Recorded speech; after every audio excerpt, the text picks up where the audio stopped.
자, 일단 이제 부자가 되는 방법. 자, 저개발국입니다. 어떤 산업이 발전할까요? 1차 산업, 그렇죠. 소 타고 풀피리 불고 벼를 심으시고. 자, 이럴 때는요, 재테크 어떻게 하셔야 되죠? 그렇죠, 땅을 사야 돼. 오늘 방청객 수준 왜 이렇게 높지? 사전에 교육을 받으셨나요? 땅을 사셔야 됩니다. 그렇죠, 벼를 더 심으셔야 되니까 현금이 생기면 소금단지에 묻어놓고, 그렇죠, 도둑 맞으니까. 자, 그러다가 국가가요, 개발도상국으로 발전을 합니다. 그러면 어떤 산업이 발달할까요? 제조? 제조업, 그렇죠. 싼 인력을 통해서 제조업을 부흥시키면서 나라들이 막 발전을 하기 시작합니다. 그러면 시골에 있던 분들이 일하겠다고 도시로 막 찾아오겠죠. 그러면 집은요? 모자라겠네, 그렇죠. 그럼 우리는 어디에 투자해야 되죠?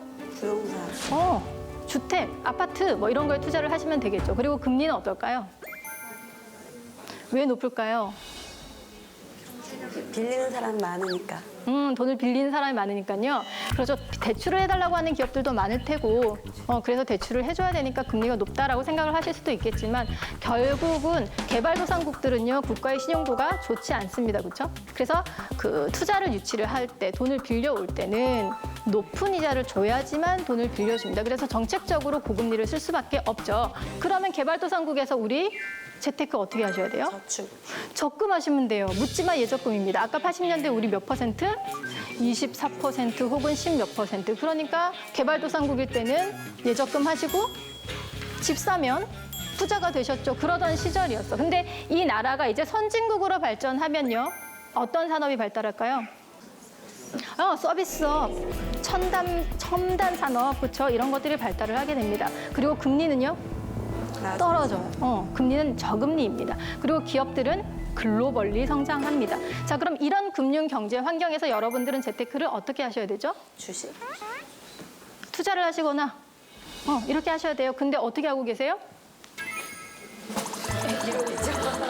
개발도상국 방식으로 지금 2017년 현재를 살고 계십니다. 그러니까 제가 투자를 과감히 못하는 이유가 원금이 보장이 안 되잖아요. 원금 그리고 손실. 일단 리스크를 자기가 부담을 해야 되고 이런 불안감 때문에 과감하게 어떤 투자에 관심을 갖거나 직접 뛰어들지 못하고 있거든요. 그렇죠. 여러분들 다 똑같은 생각하실 거예요. 투자를 하긴 해야 되는데 나 원금 손실 보기 싫어서 무서워서 나 투자 못하겠어 라고 생각을 하실 겁니다. 자, 근데요, 투자는요, 머니 게임입니다. 예적금이 게임인가요? 머니 게임인가요? 아니요. 예적금은 결과가 정해져 있죠. 약속한 이자에 세금 떼고 돌려줍니다. 근데 투자는요? 내가 언제 들어가서 중간에 뭘 어떻게 해서 언제 빠져나온지에 따라서 누군가는 수익을 보고 누군가는 손해를 보시죠. 그래서 누군가는 잃고 누군가는 이기는 머니 게임이라는 뜻이죠. 그래서 머니 게임을 하시려면 룰을 아셔야 됩니다. 이 룰을 모르시니까 무서운 거예요. 자, 그러면 투자를 하시려면 두 가지 룰을 이해하셔야 되는데 어떤 룰이 있는지 한번 볼게요. 자, 첫 번째 룰은요, 경기는 여러분들이 죽을 때까지 계속해서 순환할 겁니다. 이게 첫 번째 게임의 룰입니다. 경기는 계속해서 순환합니다. 그 농구 선수 시절에 사실 저희 때도 완전 막 슈퍼 히어로 막 이런 분이셨거든요. 너는 조용히 하니까.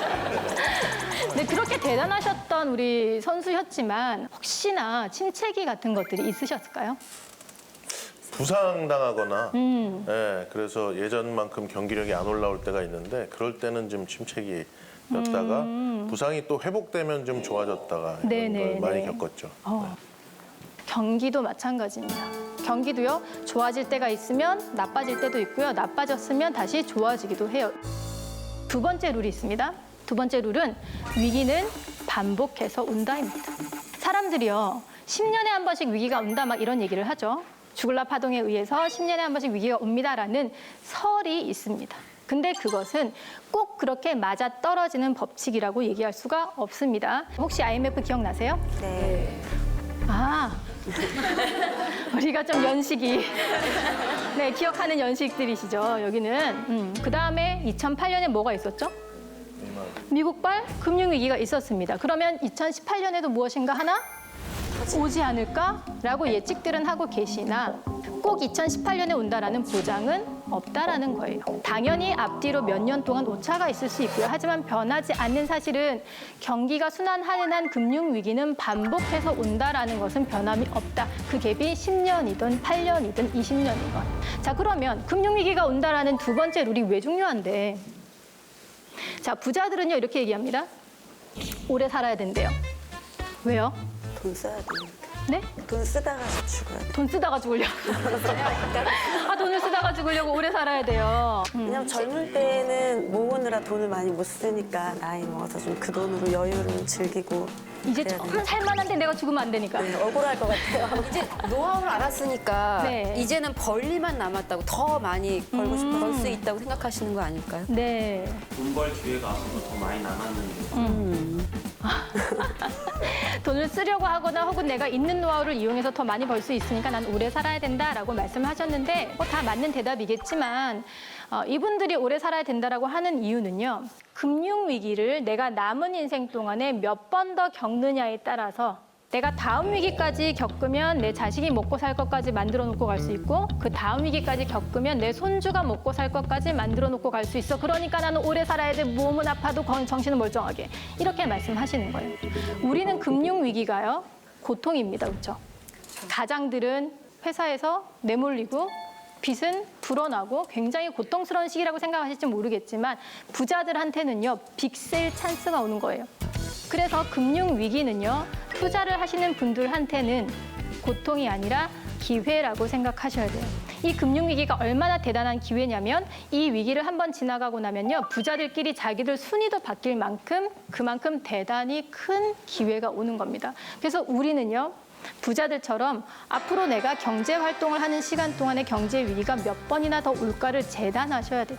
위기가 오면 아유 다 먹고 살기 힘들어갖고 어떻게 뉴스에 맨날 죽는다는 얘기만 나오고 아우 심란해 빨리 지나갔으면 좋겠어 이렇게 하실 게 아니라 위기가 올 것 같다. 미리 예측을 좀 하시고 현금을 잘 보유하셨다가 싸게 나오는 것들을 주워 담아서 쫙 내 자산을 점프업하는 기회로 삼으셔야 된다 이거예요. 그래서 이 두 가지의 룰을 기억하시면 투자에서 크게 잃지 않으실 수 있어요.